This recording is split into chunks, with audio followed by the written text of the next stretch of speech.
किसान आंदोलन इस रास्ते पर चल पड़ा है कि कृषि कानून पर सरकार झुक गई तो चलो उसे और झुका दिया जाए।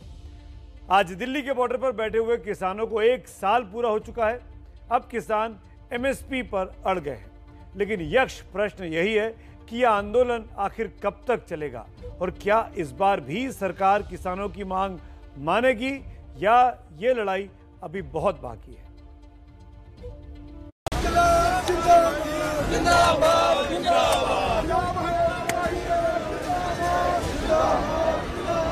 अपनी और मंजिलें गारंटी कानून एमएसपी पे है, बहुत से सवाल अभी है। मोदी जी अपनी जबरदस्ती की गिफ्ट वापस लो और हमें वो दो जो हमने मांगा है। कुछ किसानों को समझा नहीं। कृषि कानूनों की वापसी के बाद सरकार ये मानकर चल रही थी कि किसानों की घर वापसी भी हो जाएगी, लेकिन हुआ इसके ठीक उलट।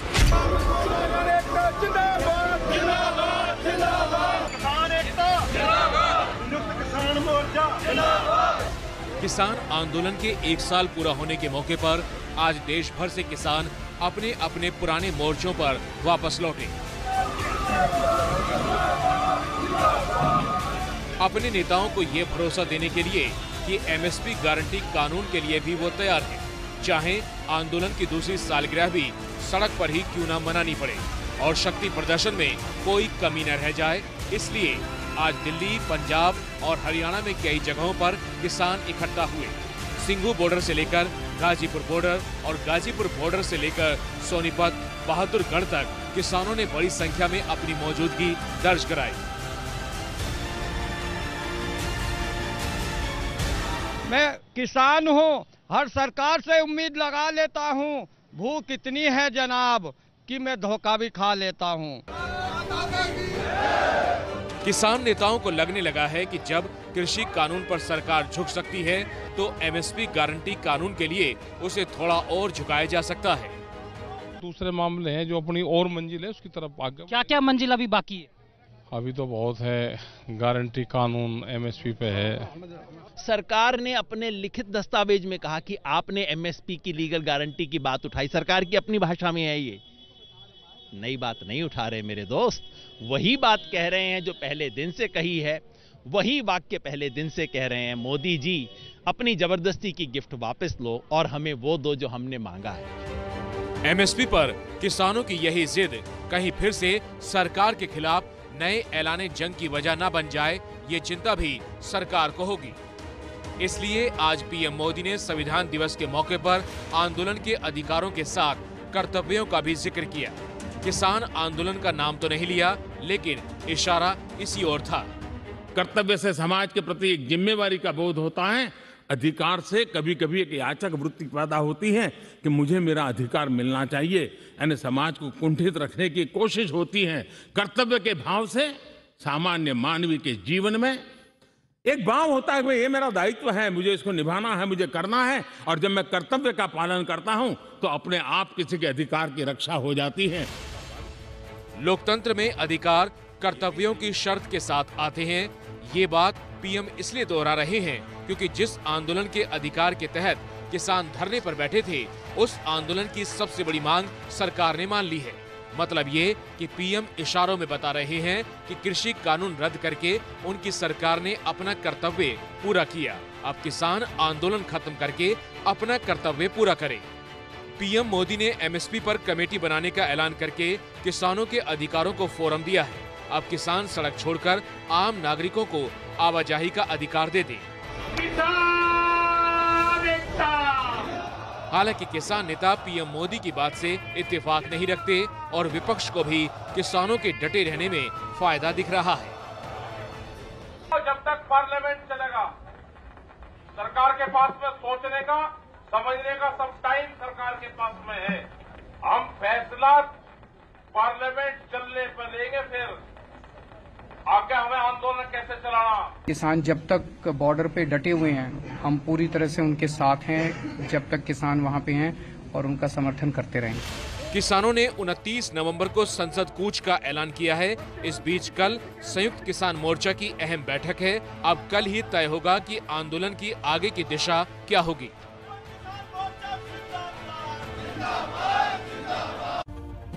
सरकार ने कृषि कानून वापस ले लिए हैं, लेकिन किसान संगठन इस आंदोलन से पीछे हटने को तैयार नहीं है। सवाल यह है कि अब आगे होगा क्या। दरअसल इस आंदोलन से पंजाब, हरियाणा और पश्चिमी यूपी के किसान एक संगठित ताकत के रूप में उभरे हैं। कृषि कानूनों की वापसी पिछले 2 दशक में किसी भी किसान आंदोलन की सबसे बड़ी जीत मानी जा रही है। इस जीत के बाद किसान संगठनों के हौसले बुलंद हो चुके हैं और उन्हें ऐसा लगता है कि किसानों से जुड़े मुद्दों की बजाय आंदोलन के जरिए किसान राजनीतिक ताकत के रूप में खुद को देखते हैं। किसानों की ऐसी ताकत पश्चिम बंगाल में दिखी थी जब सिंगूर आंदोलन के चलते लेफ्ट की सरकार का किला ढह गया था, लेकिन वो आंदोलन एक राज्य विशेष तक सीमित था। किसानों की नजर अब 2022 में होने वाले 5 राज्यों के विधानसभा चुनावों में है और उसके बाद 2024 में अपनी ताकत का एहसास कराने पर हो सकती है, क्योंकि 24 में अगला लोकसभा चुनाव है। लेकिन इसमें पेच ये है कि क्या किसान संगठन अब एमएसपी गारंटी कानून को लेकर आगे की लड़ाई में ऐसे ही संगठित रह पाएंगे?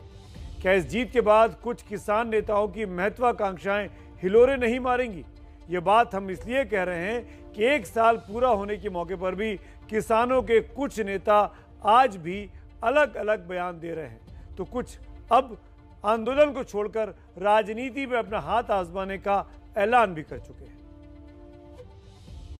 थोड़ा इनको चिढ़ पैदा ये हो गई है कि ये पंजाब में इंटर कर गया। 80 आदमी इकट्ठे होते हैं तो फिर वो आप ही खुद ही उनका साथी कहता है, अरे भाई पुलिस वालों आप भी तो हमारे ही बच्चे हो, लोग इकट्ठे नहीं हुए, आप भी बैठ जाओ।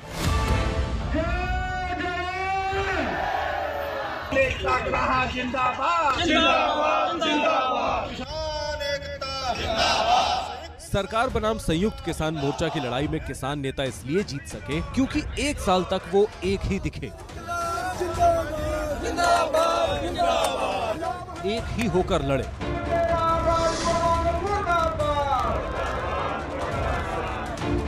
एक मुट्ठी के तौर पर बंधे रहे।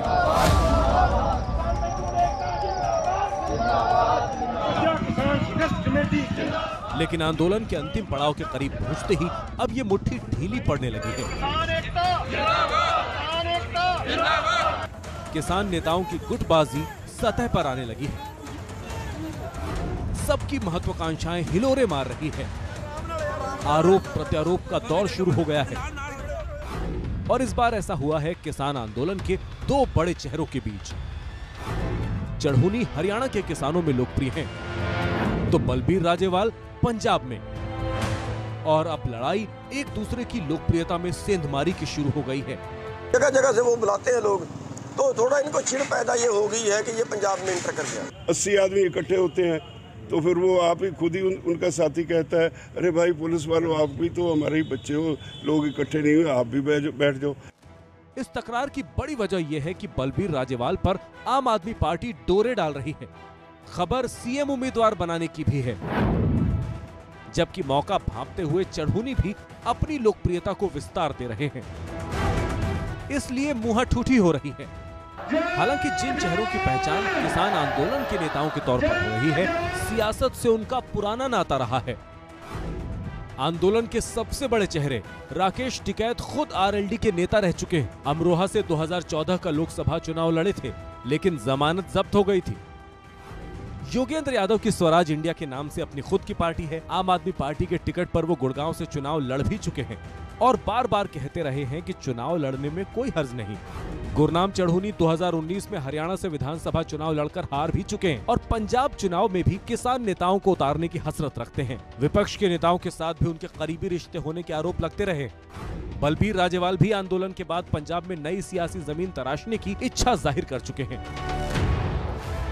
हालांकि आंदोलन की बड़ी पिक्चर ये है कि किसान नेता अब तक साथ साथ हैं और इस जंग में सबसे बड़ा सवाल है कि ये किसान नेता आगे भी मिलकर लड़ेंगे या अन्ना आंदोलन की तरह इनके रास्ते अलग अलग हो जाएंगे। जय जवान, जय किसान, जय जवान, जय